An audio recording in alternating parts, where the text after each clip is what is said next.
Mr. Vice President, Senator, thank you so much. How critical are the endorsements of Senator Klobuchar, Mayor Pete Buttigieg, and also former Congressman Beto O'Rourke to your campaign on the eve of Super Tuesday? The endorsement of the senator is profound. I can't underestimate it.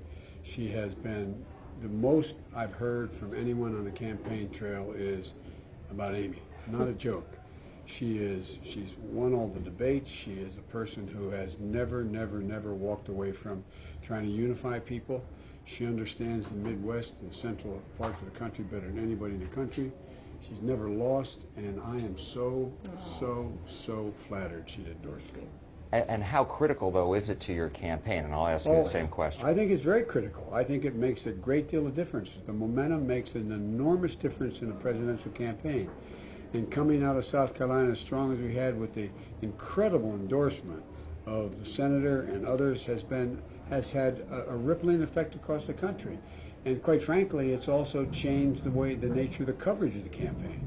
And so it's been enormous. We have, because of this endorsement and what's happened in the last 2 days, she's done this, but I've never done it before. We've raised this month, from the 1st of February till now, over $37 million online, or $33 million online. I've never, so it matters a lot. It does. And think about the energy. Mayor Pete has so many new people that he's gotten involved. That was a huge endorsement, as well as Beto, who electrified the state. And I think what you're seeing now is a unification. Our party's coming together because Joe Biden can bring our party together as well as our country together. I can't help but ask, is this a possible ticket we're seeing right here? She can do anything. Anything at all. I am focused on helping Joe Biden and thanking the people of Minnesota who have given me the opportunity to serve them in the Senate. And I do want to remind everyone that Minnesota is a Super Tuesday state. And so there may have been a few people that were going there to vote for me tomorrow. And I'm asking them to vote for Joe Biden. I wanted to ask, what changed since yesterday when you told WCCO you're staying in? Well, I had been thinking about this for a while, and the nature of campaigns is you keep going until you stop. And so that's why this morning I was in Salt Lake City, and I've been all over the country. And I think all of those supporters that I've gotten will, just like Beto's and Mayor Pete's, go to help Joe Biden, because we're going to be one ticket and one country. Is this the last chance to really beat Bernie Sanders? It's not about beating Bernie Sanders. It's about beating the president. And I think what we have to do, and this has been a theme of the senators for a long time, we not only have to be able to beat him, we have to be able to carry and build a United States Senate where we have a majority and keep the House of Representatives.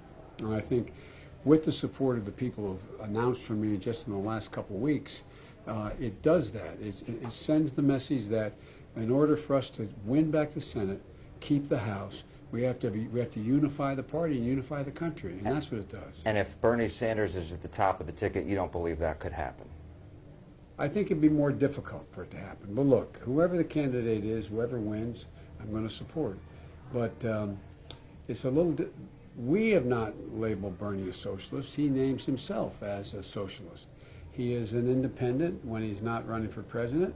He's a good guy, but I think it's really important that as the senator pointed out in our debates, that we level with the American people what we're going to do, how we're going to get it done, how much it's going to cost, and who's going to pay for it. Senator, how did this all come about? What were your discussions with the Vice President's campaign, and how did it?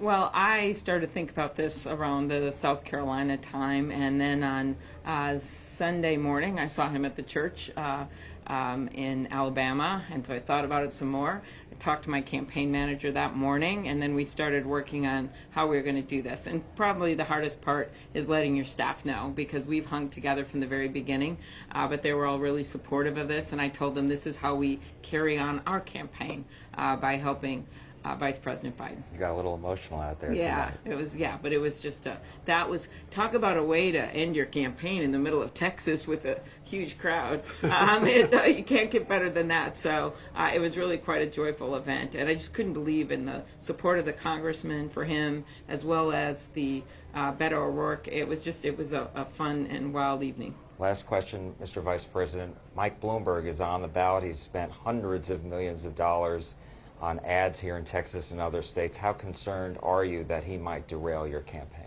Well, I think that you can spend $1 billion in a campaign, but ultimately it gets down to your record and your background. And Mike's a good guy, but Mike's been a Republican. Mike has not been particularly supportive of Barack and me in our campaigns. He's, I mean, make him a bad guy. We just have very significant differences. And but you can spend all the money you want, but you still have to answer to your record. And Mike's starting to have to do that for all of you as well. Thank you so much for Thank you. your time. It's Really great. appreciate it, Mr. Vice All right. President, Senator. Thank you so much. Very Really good. appreciate it. Thank you.